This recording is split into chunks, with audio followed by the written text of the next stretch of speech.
Welcome to the American Chronicles podcast. I'm Vlad Davidiak. On February 4th, 2017, Texas State Senator Paul Bettencourt sponsored a precinct chair legislative workshop for Harris County precinct chairs, with updates from the Texas Senate from Bettencourt himself, and Texas House updates from State Representatives Dwayne Bohack, Mike Schofield, Valerie Swanson, Tom Oliverson, and Kevin Roberts.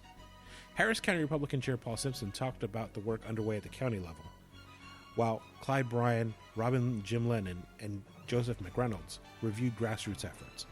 Former mayoral candidate Bill King addressed issues of pension and debt reform for the city of Houston.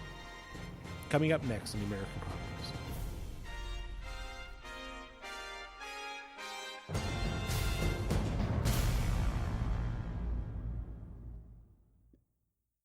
State legislation across the county. So where does that leave the left? Where does that leave the Democrats? Local government. So this is what they're doing across the country. They're focusing a lot of their efforts on local governments, and that's where we need to be pushing back on. One of the big issues we see right now is things like the HERO ordinance. This is why we're working everything we can to support Dan Patrick's bill involving it's called the Privacy Act, so that we don't have to repeat the HERO fight in every city and every school district across the state. Because that's what the left is trying to do. So it's important that we support the governor on the Privacy Act. Let's make sure everybody knows that. In addition, all these issues, obviously the pensions and the other problems, you can see what's happening, what they call the blue model in cities. They're wrecking our cities.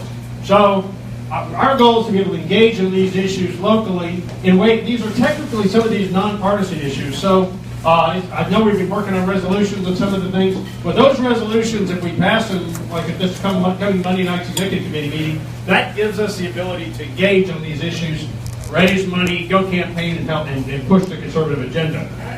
One other note, though, I think we're up to about a dozen resolutions Monday night. So y'all may want to be a little, may want to control how many we put up there. If it's if it's already in the platform, reconsider if we need to put it in a resolution. But we certainly need to cover issues that aren't in the platform, the issues that are important locally, and I think we're going to make a big difference in 2017 and build this goal. So thank you all for being here. Thanks for taking part in that. Okay, now let's start off on issue number one for today, which is property tax relief. Okay, I want to start off by, and there'll be a resolution on this that you all can sign on the way out, and I hope to pick up every precinct chair support for this because it's just absolutely critical. Lieutenant Governor Patrick gave me some polling and said that 86% of Republican primary voters support a 4% limit on property tax increases with an automatic election. Okay. Now, a really good news is that 78% of all Texans do. Okay. Now, go ahead, give a hand for that. Okay. Now, here's why this is important. Okay. Let's look through the packet I gave you. Okay. Now we had a projector stolen, so so much for Bill and I's virtual plans for all this, so we're getting all this stuff run on hard copy. But to make a long story short, what you see here are the growth in special district, county, and city taxes, and then at the bottom you see the growth of school taxes and median household income. To make a long story short, obviously taxes are growing a lot faster than Texans' ability to pay. If you turn over to the next page, okay, wherever you go, okay, whether it's, in this case, Harris County or the city of Houston, and then you'll look next, okay, and you can see everything that we've got. Dallas, go around the horn, Terry County, San Antonio, Travis, whatever, you're there. What's happening is that property taxes are leaping up. Now, here's the bad news. Harris County is the epicenter of the property tax increases in the state of Texas. Okay? We have a 36% increase in the average home's taxable value in 3 years. Okay? All right? Now, Dallas came in a close second at about 32%. Okay? All right? And, but everywhere you go, 25%. In fact, there's a big fight in San Antonio. And Bill, you're going to love this one, okay? And Dwayne, you're going to love it. Tom, you're going to love this one. Joseph and Paul, you're going to love this one. The Democratic Party chairman in Bexar County last night endorsed SB 2 for property tax relief in Bexar County. All right? It's equivalent to Paul doing it because Bexar County is the biggest number of Democrats in the state, total number, okay? So he did it, and here's why he did it, okay? His average tax bill over 3 years is up 24%, okay? Now, what this is an everybody pays issue. It's not a partisan issue. It's an everybody pays issue, okay? Now, there's a device in the tax code called the rollback rate that we can change with a majority vote, okay? The problem with the big blockbuster changes, in fact, we have a bill that will have all jurisdictions, no matter where they are, and there's all 4,000 of them, they can only raise their revenues by inflation and population, okay? But the problem is it requires a 2/3 vote, okay? And right now, Democrats control enough of the chamber to prevent a 2/3 vote, okay? Even though it's very important that the Democrat Party is starting to crack on this issue, okay? Because it's so who knows what can happen in the session. So we can lower the rollback rate to 4. The other thing we can do, and it's very important, is that right now if schools exceed their rollback rate, which is conveniently 4%, okay, they have to schedule a taxpayer ratification election if they go too fast, and it's automatic. So we're going to take that automatic protection in every jurisdiction. If they exceed it, you're going to be able to vote in November on whether or not you want a tax rate increase, okay? Now, if you want one, you get to vote for one, okay? And Uncle Paul will not question your judgment. I might question your sanity, but I won't question your judgment, okay? But this will really put the real pressure on the fact that we just simply can't have these type of double-digit increases. Now, here's the real problem, okay?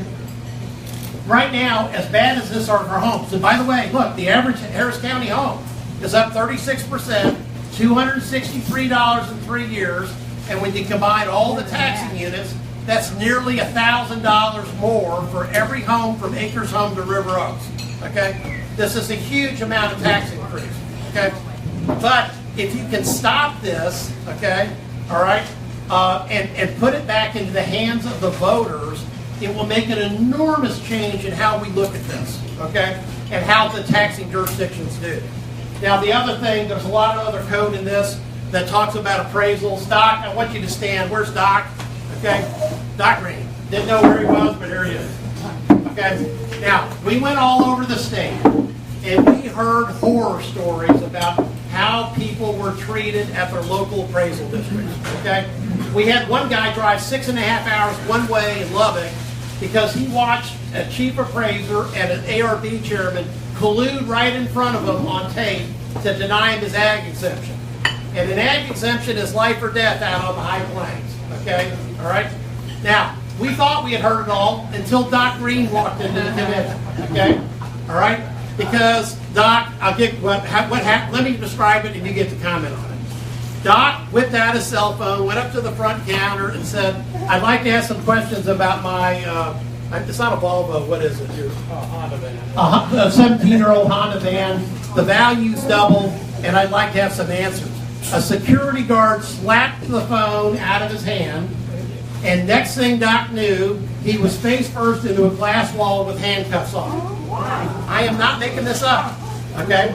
All right? Am I making this up? No, it's because she testified to it in the committee. All right? Now, fortunately, well, then the security guard decided that Doc was a threat to society. So he put out the assault code on a call, George. I'm not putting it. And 5 HPD guys showed up with their guns drawn. Okay? Now, needless to say, there was a panic downstairs among the public at that point. Okay? Now, HPD guys, God bless them, they looked at the tape and strongly suggested to the appraisal district security they let Doc go. And then they left the building. And then 30 minutes later, the chief appraiser, who was out of town, his first day of his being out of town on the job since he had it for 90 days, he called back and released Doc, and they did a full public apology at my hearing. Okay? Now, when this occurred, Senator Huffman made a very good comment. She said, I think the system is getting a little too adversarial. And that got me a vote, several votes on the committee, so let's give Doc a hand for being the 30 seconds. The real problem is not that I got arrested down there for protesting my taxes. The real problem is I discovered the way they determine taxes. In the case of my Honda van doubling in value from 1 year to the next, a van with 275,000 miles on it, I finally, over a period of 3 phone calls, got them to admit that they use the WAG method to determine value on business equipment. That's the wild-ass guess. They actually confirmed it. I have it on tape. They have no basis for determining this. They're simply guessing at it and hoping that you will pay it. And that is extortion, my friends. Back to Senator Bethencourt. Thank you. So I wanted you to know that what Harris County owns.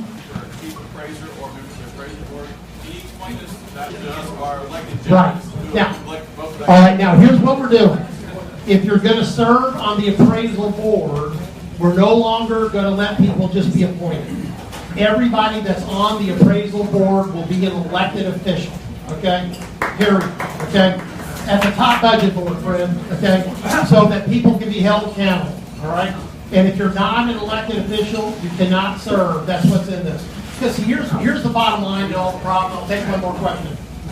When we went to San Antonio, we had the head of the Texas Municipal League and a county commissioner argue for 2 hours that a 10% value increase and a tax rate being the same is not a tax increase. They don't want to recognize the reality. Okay? All right? So we're going to put elected officials on it so you can recognize their reality. Okay? All right? Last question. Go. Yeah, I talked to you earlier about this, about the history of where did the 10% number come from. Everybody that's over 65, you agreed with the settlement. You paid a lifetime of taxes and you need a break. Valerie, close the door. Right? Now, Dwayne Bohack has a bill that we're going to ratchet this up because Dwayne wants to file a bill that says when you're 80, you're off the hook. You're done. Okay? All right? And Ann would like to be the first person to do it. 87, I like that very much. Who was worried about faithless electors in the last election? Okay? Clint was, okay? We got the answer man himself, Mike Schofield. Come on, Mike. Thank you. So Paul asked me to talk about 2 things today. One is faithless electors. How many of y'all think that when you go to the voting booth, your vote ought to count? Yeah. Well, both the things that I'm going to talk to you about today deal with that. As a little 15-second constitutional lesson, so y'all can get a little college credit. It is the states that built the federal government, not the other way around. And the way that our electoral system has always been, since George Washington through today and continuing on, is that each state gets a certain number of electoral votes. Our founding fathers, as always, were pretty wise. They were afraid that Virginia and New York would dominate everything. They didn't get to see the expansion from sea to signing sea. But what they would not have wanted today was for the East Coast and the West Coast to be the only place anybody campaigns and ignores the rest of us. That is the purpose for the Electoral College. That's why we do electors the way we do them, and each state gets a certain number of votes. Your state's votes are supposed to go to the candidate that you voted for in your state. That's how it works. We had, as you know, in Texas, an elector we had 2. We had one who announced ahead of time that he could not support the candidate that y'all voted for, and so he resigned, which I think is the honorable thing to do. We had another candidate who said, I can't vote for the person that they all voted for, but I'm going to exercise my judgment, and the heck with what you thought. I'm going to vote for who I think should be president. And that is not the way the system is designed to work, and it's not the way it's going to work in Texas once we pass House Bill 771.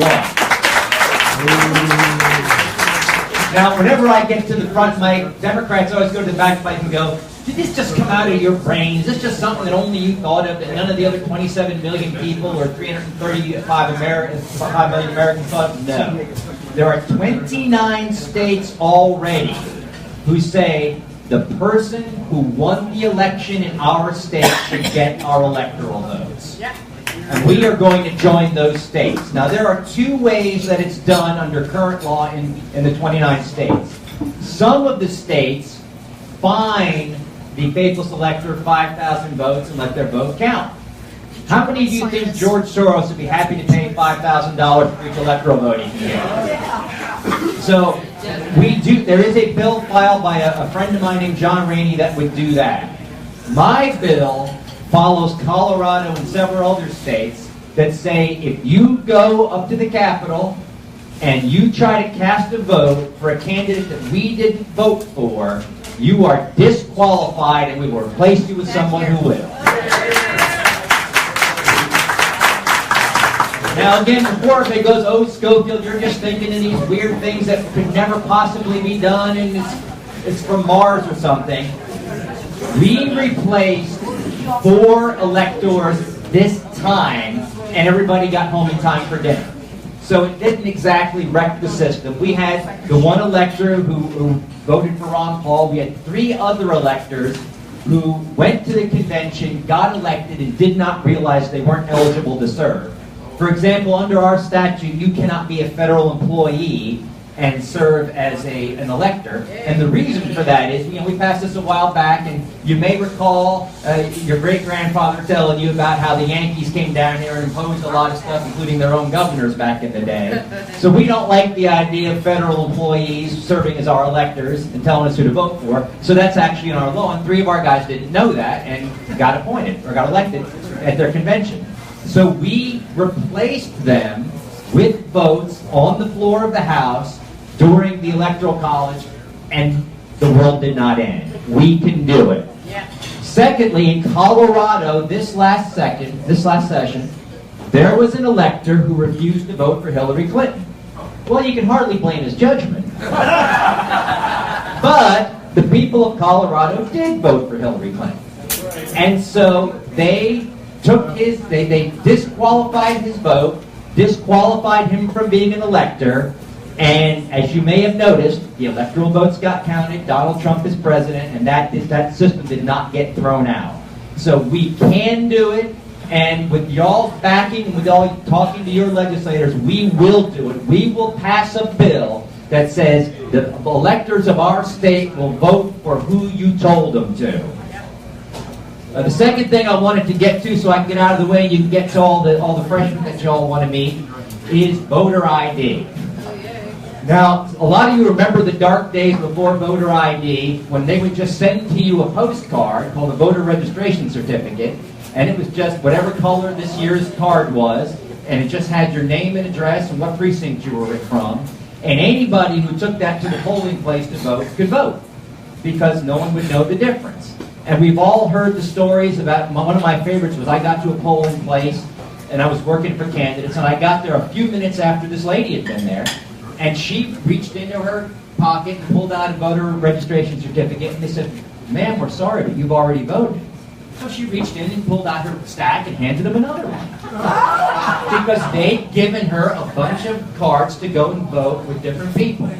There is nothing easier to replicate than a card that you can print out and go to Kinko's and replicate and take those things around and vote. So we passed a bill that requires a photo ID before you can vote. Well, the Democrats didn't like that because it makes it a lot harder to cheat. Yeah. And, I'm not saying anything about which team I favor in the Super Bowl, but one of the teams seems to do that a lot and have a lot of success. And I'm not in favor of that, but I'm certainly not in favor of an elections that really matter. And so what we have had is Democrats trying to both undermine voter ID at the back end and do everything they can to make automatic registration or anything else at the front end so they can get as many names on the registration list that they can then vote without having to show a photo. And then they try to say, well, your photo ID is too strict because hundreds of thousands of people not only don't have a driver's license or other picture, but can't get one, which is pure baloney. They introduced what they considered evidence at the trial, and the Attorney General, for strategic reasons, rather than countering it, tried to just lean on the Constitution. God forbid you try that in a case. And so at the end of the day, the court accepted as true that there were 600,000 people who not only didn't have licenses, but can't get them. Numerically, there are not 600,000 adults in Texas who don't have a license, much less not be able to get one. There's that. There's also the argument, and the reason why this was all an issue in court is that supposedly it's not just that they can't get it, but that falls harder on minorities.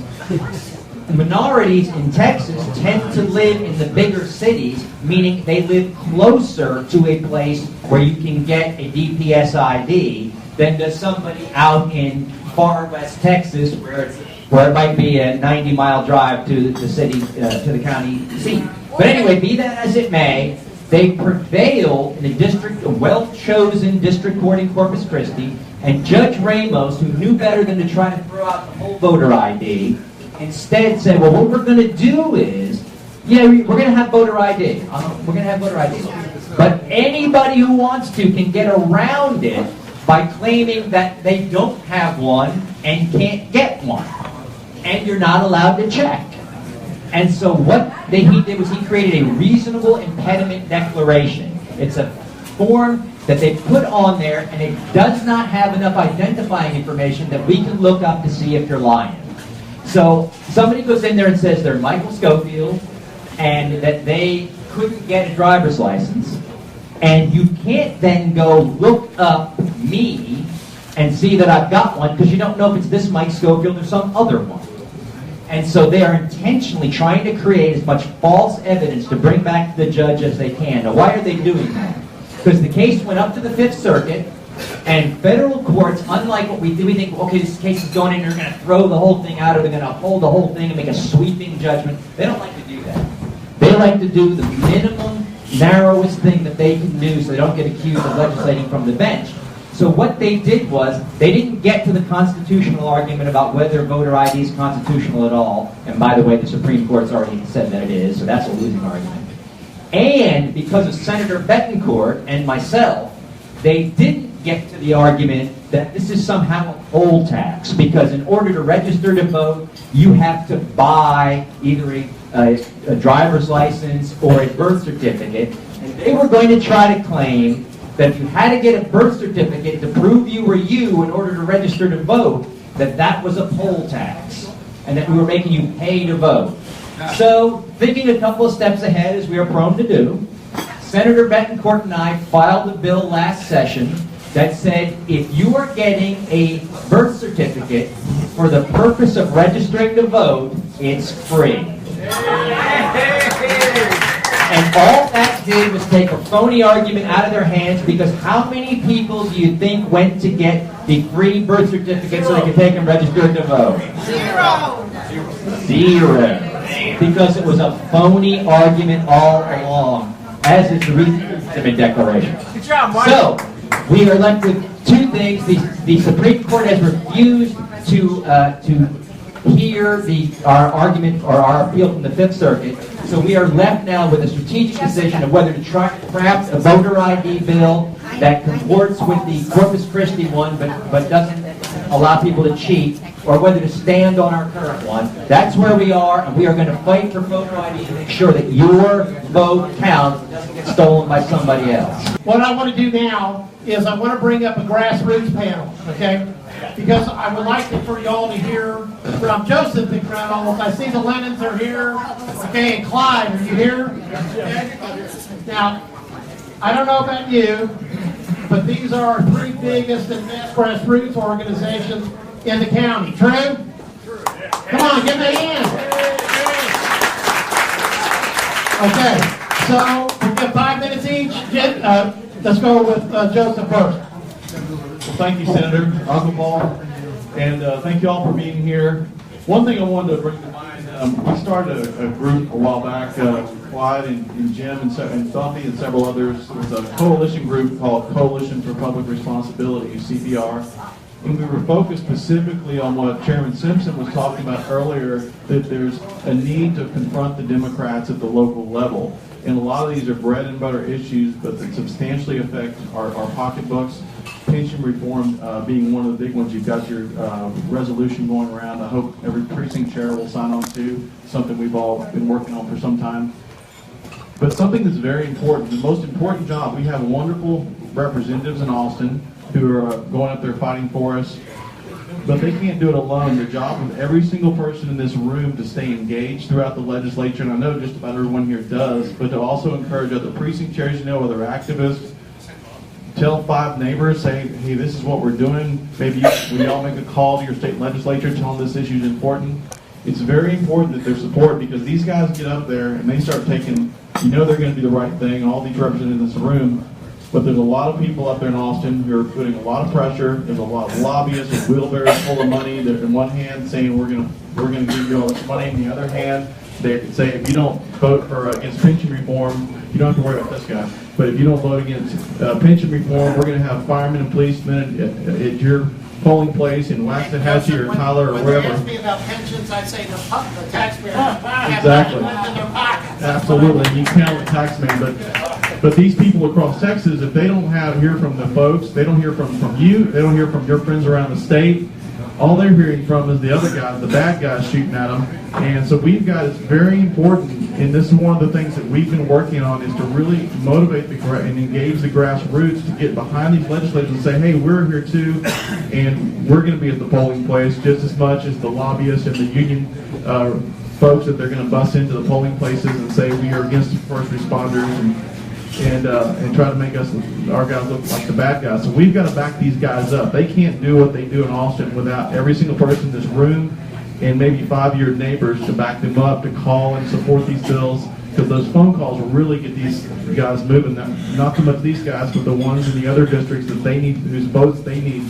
So your engagement is very important past the campaigns, throughout the legislature as these things come up. And you can't do everything, so you want to focus on things that are important, but really the forefront right now, we're doing great statewide, we're doing great nationally, but now the liberal Democrats are focused on these urban areas. We saw a tsunami of George Soros money in the recent election. Very important that we really focus, even if you don't live in the city of Houston, you are affected by the Houston economy. If Houston goes broke and becomes Detroit, you live out in Cypress, somewhere out in the county, you're affected by this. This is going to hurt your economy and your public safety. If Houston doesn't have enough police on the street, that creates more crime. They're going to be coming after your neighborhood too. So it's very important that we solve this pension problem. Senator Betancourt took the lead in the last legislature on the Senate side. Jim Murphy was spectacular on the House side. We weren't able to get it through then, but now the city of Houston, through resolution of council, has at least admitted we have a problem. They're like an addict who's admitted they have a problem. We don't necessarily agree with their solution. We need to set the solution. So, and Senator Betancourt is taking the lead on that. So I'll pass it along to Claude Bryan.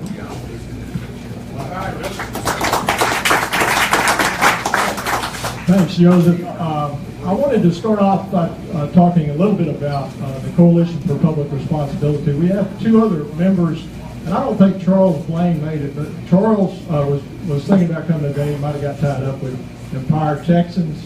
And Cody McGregor is with the Concerned Veterans for America, which is a national group, and he is their national spokesperson, basically. So Cody McGregor, great guy. All I wanted to say, and I told Senator Betancourt about this in a bit we had at the West Houston Chamber, I've got some property over in Shady Acres. That's west of the Heights.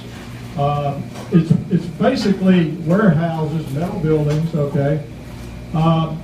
You know how you get the 5-year history on your appraisals? Anybody got to guess what percentage this property went up in 5 years? And guess 200%?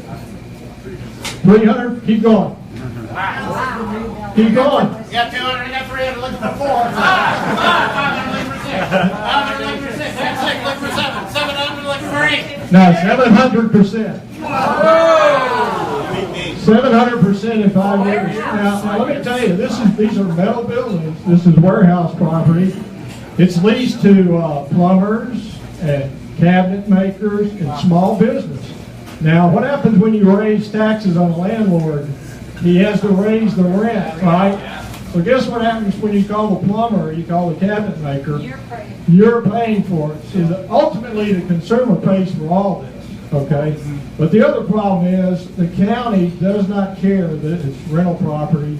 They price it on best use, which is townhouses, and ultimately they're metal buildings, they're old metal buildings, and there's something that small businesses could afford. But unfortunately, you end up selling to some developer because you can't afford the taxes.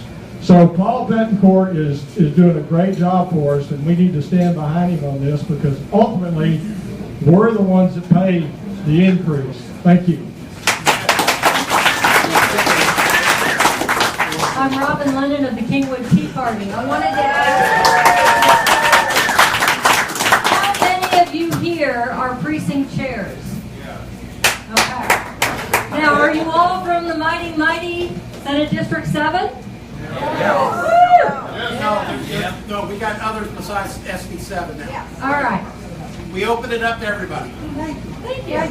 Except I couldn't sign any of your petitions because I'm not a precinct chair. But I'll tell you in this last Houston mayoral race, we had donations to send out more mailers to help get him elected. But when it came down to it, we had no list of who was the general election voters. All we knew were the primary voters. As chairs, we need you, especially now that Paul has helped give us a system where that information is kept. We need those important surveys where you go door to door and ask them which of the ones that they represented or whatever, so that we can say these are likely Republican voters and we might have been able to elect a fiscal conservative as Houston mayor. And I appreciate all the hard work that you do. We would be nowhere without you. But we need to start putting out just a little bit more of that effort and getting friends to help us identify those voters. Thank you. Hello, I'm Jim Lennon, co-founder of the Kingwood Tea Party, mostly because I'm married to Robin Lennon, and calling me co-founder was better than saying I was the chauffeur. She definitely stole my thunder, as they're saying, grassroots conservative leaders, us, standing in front of all of you. You guys are as powerful and as impressive a group of grassroots activists as probably exists in Texas.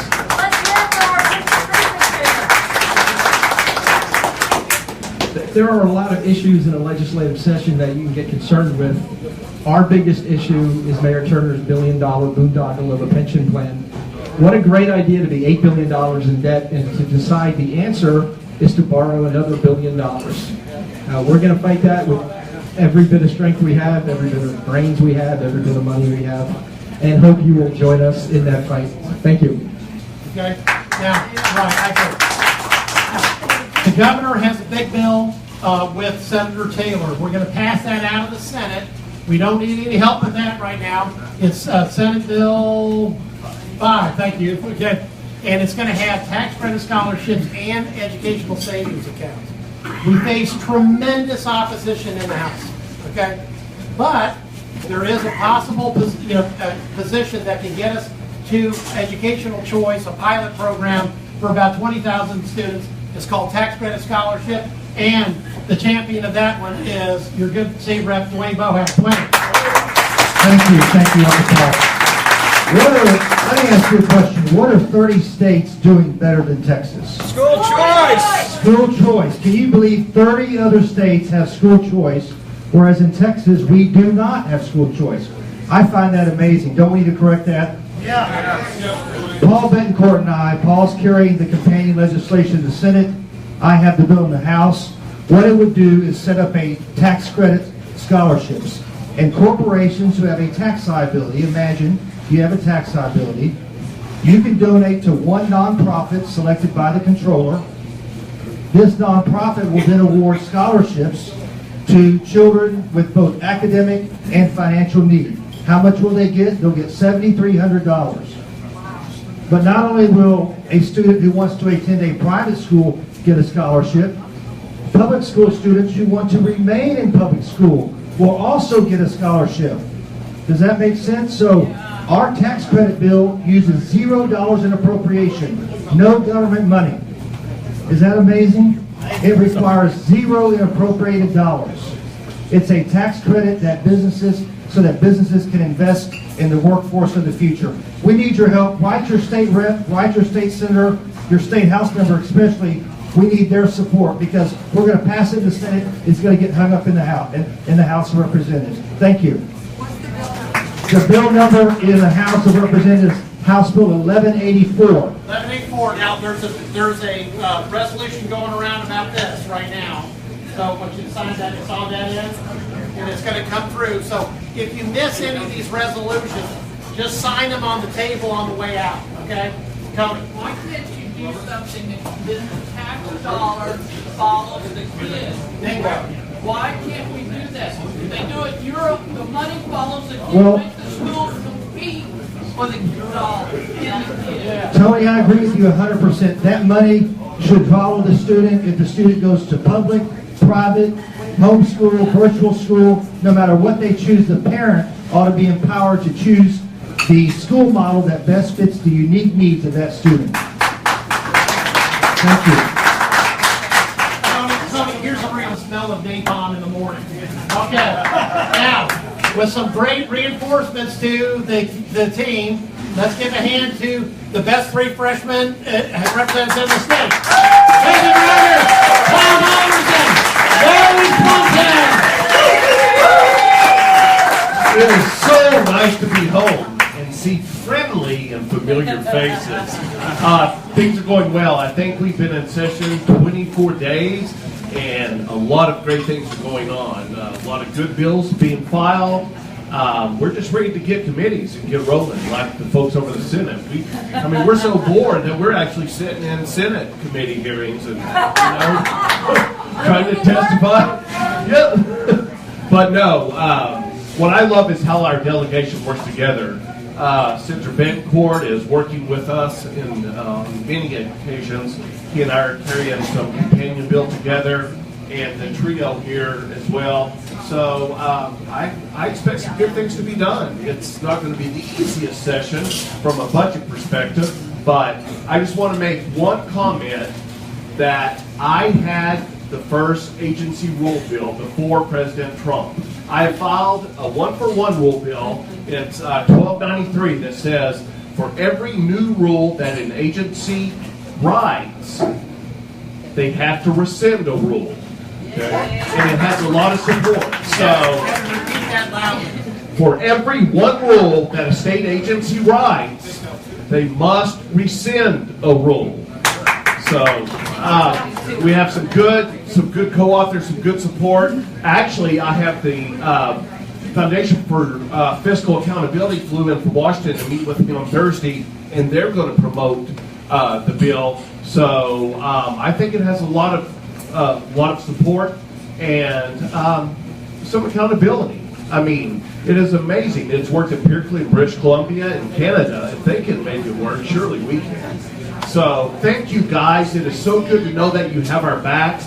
Please communicate with us. If you're in my district, I've sent out an issue survey. We're sending out weekly capital updates. Please come see us.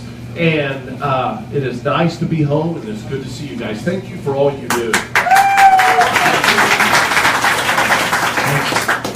Thank you, Kevin. I appreciate that. It is great to be back in Houston. I was remarking to Kevin, this is actually the first full weekend I've actually been back in town since session started. Because I got up there on day one, and my calendar instantly filled. And I've had meetings with just about every group I can think of, and a lot that I didn't even know existed, talking about everything from immigration reform and border security and dealing with those sanctuary cities. Are you guys sick and tired of dealing with sanctuary cities? Yes! I want you to know that the House has already filed 4 separate bills that would put an end to sanctuary cities, including yours truly has filed a bill. And I'm sure you've heard about the sheriff in Travis County that's decided that she just doesn't care. You heard about that? Yeah. We have a message for her. Somebody asked me the other day, they said, what do you think's going to happen? What are y'all going to do? And I said, I'm so glad you asked, because I think what's going to happen, in fact, I know what's going to happen, is that we are going to make a big fat example of her, so that everybody else out there who's thinking about doing the same exact thing will have that to look at. So we're working on that. Some of you heard me talk about higher education was something that was really important to me. I filed a bill that I think is a great idea. It actually gives our kids that are looking at maybe going to college an opportunity to see some statistics ahead of time about what it's going to cost, how much they're going to be making when they graduate. Because, folks, I don't want to see any more of our young people graduate from college with a degree that leads to a job at Starbucks and $100,000 in student debt. Yeah. And we know we have a whole nation of those folks. Yeah. A lot of them voted for Bernie Sanders. I can't blame them because, if I was in that situation and I was facing a lifelong or a life of indentured servitude because I owed more in student loans than I was going to make in 5 years total income, I probably would be thinking that's the only way to get out of my parents' basement. So we got to put a stop to that. This doesn't tell colleges what they can and can't teach, but it just puts information in the hands of kids and parents and allows them to make intelligent, informed decisions about where to go for their future. In fact, I think my colleague here also has a bill that will help with that creates a 4-year degree of applied science at Lone Star College, which is going to allow people, again, young people, maybe instead of going off and borrowing $20,000 a semester to go to some big expensive school, they can stay home here and get a degree that actually leads to a real job right here in Houston, Texas.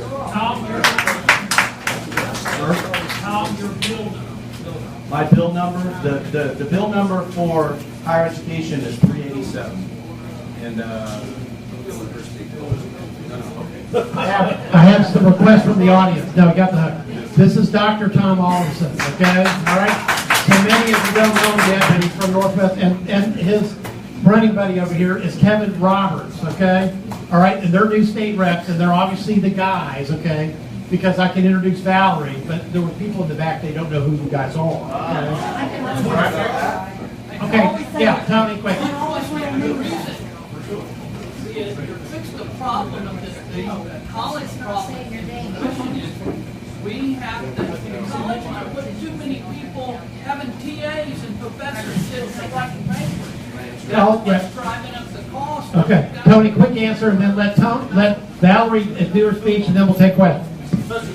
I'm so glad that you asked that question. So look, this problem began when Bill Clinton took office, and he decided to make student loans available to literally anyone that wanted one for as much money as they wanted to borrow. That began the arms race at our universities because it became unimportant about whether or not these degrees were going to lead to a job. It was all about, well, some study out there says, well, you got to get a degree.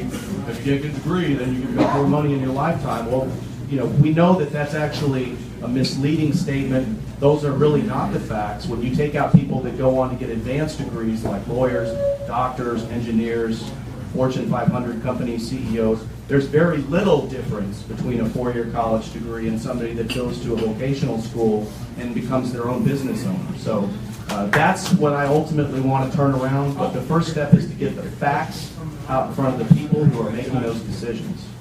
Great question. I'm going to turn it over to my colleague here from District 150. All right. Thank you, Tom and Robert. Thank you. For anyone who doesn't know me, I'm Valerie Swanson, longtime grassroots activist here from Harris County. Proud to say I came from the grassroots, 23-year precinct chair and 8-year SREC, and so I really feel that it's I can now take those issues and move on from the other side now as a state rep. I want to introduce my chief of staff. Is it, there we go, okay. Okay, cuts in and out. The chief of staff is so important. You really want somebody who's tuned in, knows the issues of our party, the grassroots, and knows the issues in your district and your county. So I'm very proud to introduce my chief of staff, our longtime activist in our SREC District 7, Mark Ramsey. Oh, yeah.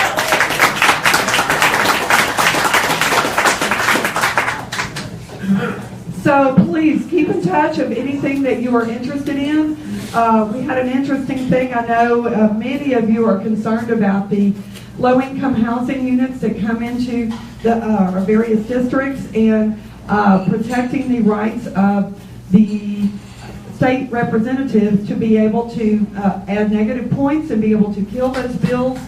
And one thing I do want to say, just in my district alone, we are already hearing from 3 different applications for new low-income housing units, and of course we've let them know that we will be signing a letter and sending it in. It just will be a negative letter and not the positive letter they're asking for.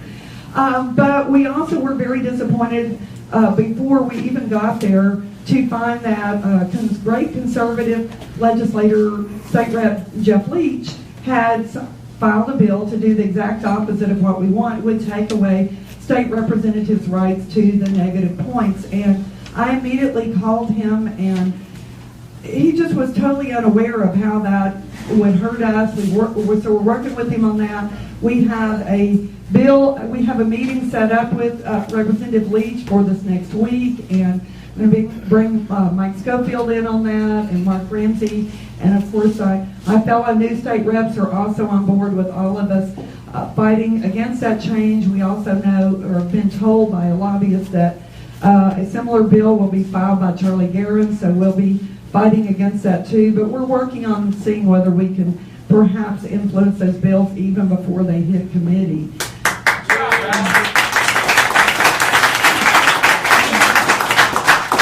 Thank you. I'm very proud to have already signed on as a co-author on many of these bills that you've already heard about, and thank my fellow members for having written these and filed these great bills. I want to mention just a few of the ones I have. I've filed 7 bills so far. Valerie, you get 1 and 1 only. Oh, you didn't tell me the rules ahead of time. All right. Well, oh my. Gee, that's hard to pick. We all got 1. That was it. Okay. All right. We do need you to get behind these bills, please. But one thing. Yeah. Okay. Well, yes, one thing that's a little less fiery than some of the bills I've filed. Some of them were taking heat all the way from the atheist organizations in Berkeley, California. And the latest one I filed yesterday that Uncle Paul won't let me mention. But the one I want to talk about is the concern about, you've all seen these things on TV, Walker's World, where the young people have no clue about civics and everything.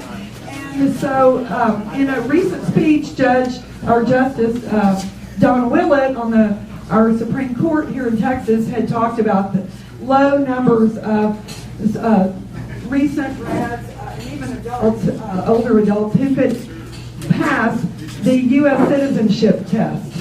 So we took that seriously, filed a bill that will require all high school grads to pass the 100-question U.S. citizenship test. They get 4 years to do it. It does not add any more money. There's no cost, no unfunded mandate. But they have to pass it. That's embarrassing if new citizens know more than our own high school grads.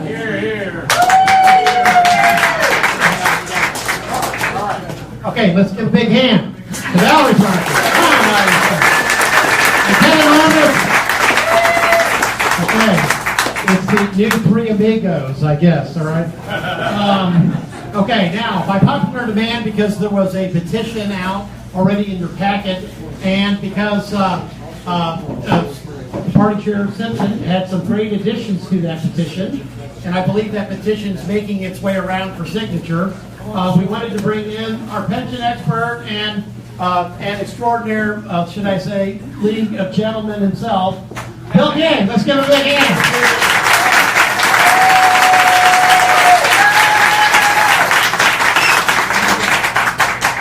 You know, the question I have is, when was Paul ever politically correct? I don't remember that phase of Bitcoin history. I want to recognize a couple people. Bill Frazier's name's been mentioned, but you know, Bill ran for controller with me and nearly won my race. We got to talk to him and run again sometime in the future. And the other person I want to mention is Jim Scarborough is here, and Jim was the guy that jumped out and filed a lawsuit on the term limit extension. It's currently up in the courts, and we may get another city election before November 19th.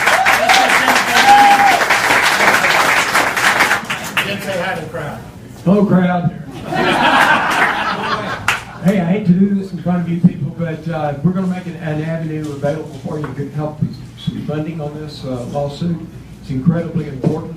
In fact, real quick, Councilman Travis just this week sent out an invite for to raise money, and on the front of it he put 2017 election with a mark, or 2019. So those guys down there are worried about it, but we need to get it through the courts. Thank you very much. There we go. Thanks for calling. I do want to recognize my SRAC members, Sarah and Singleton in the back. And David really couldn't make it. He's got clients at his ranch to pay for. All right. Close us out, Bill. I want to talk a second about the pension plan that Sylvester Turner has put out there.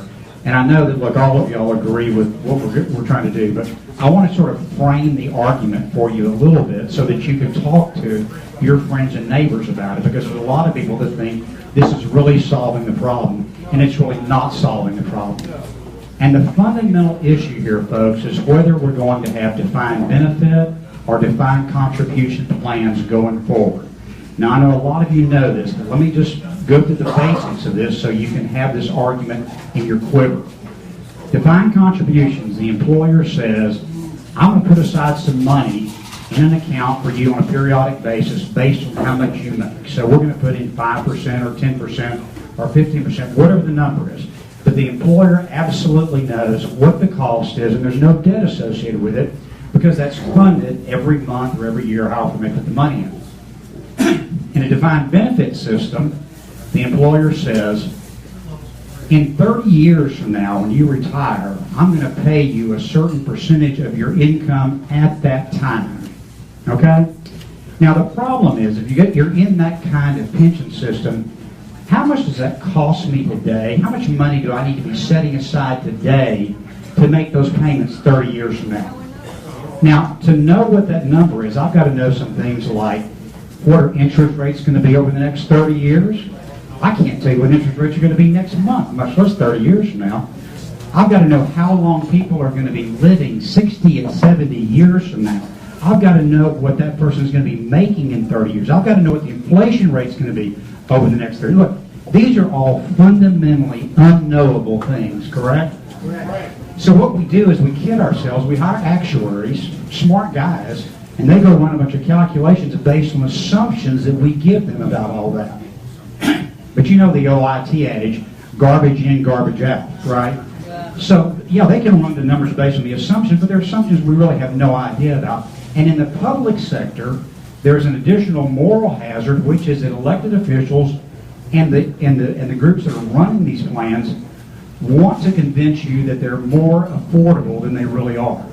So we always shade the assumptions towards understating the cost, and so we don't put enough money. What does that do? That creates an unfunded liability in the pension plans. Now, at least Sylvester has admitted that the debt the city owes right now is about $8 billion on the pensions. Now, let me put that in perspective for you. Our total bonded indebtedness at the city for everything we've ever built, all the airports, all the bridges, all the streets, all the water and sewer plants, is about $13 billion. It took us 175 years to accumulate $13 billion of debt on all that infrastructure. We run up $8 billion in 15 years on this pension plan. This is not a sustainable system that we're in.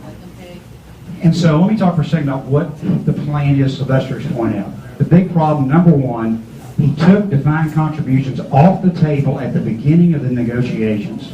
Okay? Look, folks, if you're not prepared to say we're going to phase out defined benefits on some reasonable schedule, then you're not serious about pension reform. Private sector figured this out, 2 or 3 decades ago and got out of these kind of plans. And by the way, the voters have figured it out. City of Houston voters, who as a whole are really not all that a conservative group of folks, they're in favor of moving new employees to defined contribution plans by a 2-to-1 margin. Okay? I'm guessing Republican primary voters are probably a little higher than that.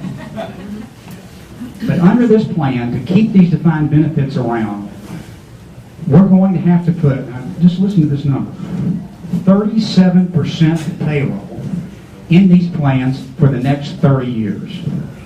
Now, what business do you know of that could survive putting 37% of payroll into their pension system? Anybody here got a pension system that's put 37% in? The U.S. Postal Service. Now, we know how they're doing, right?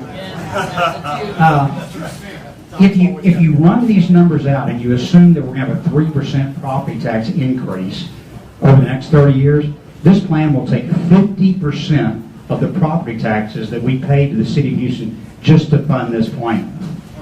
And oh, by the way, they're also going to issue $1 billion of bonds to help fund this, and you don't get to vote on those bonds. Yeah, and that's if all, and by the way, that's assuming that the plans make 7% return on their assets for the next 30 years. Okay.